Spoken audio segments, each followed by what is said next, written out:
Seno laiku bruģiniekiem bija vajadzīga šāda te siena, šāds te mūrs, lai aizsargātos no uzbrucējiem. Un viņi skatījās uz pasauli caur tādu mazu šķirbiņu. Vai arī tu skaties uz pasauli caur tādu mazu šķirbiņu?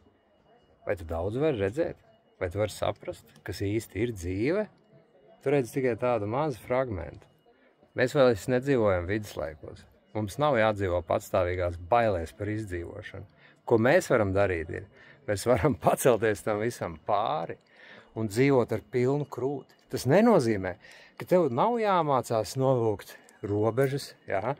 Tev nav jāielaiž sevī viss un jāļauj, kā teikt, sevi sabradāt. Tas nepavisam to nenozīmē. Tā atkal ir pavisam cita tēma, bet stāsts ir par to, kad, ja tu neesi visu laiku izdzīvošanas tādā stadijā, kas bija seno laiku cilvēkiem ikdienā, jā?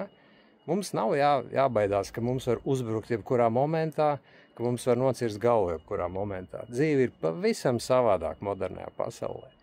Mēs varam šīs te robežas attaisīt un ļaut sev dzīvot ar pilnu krūti.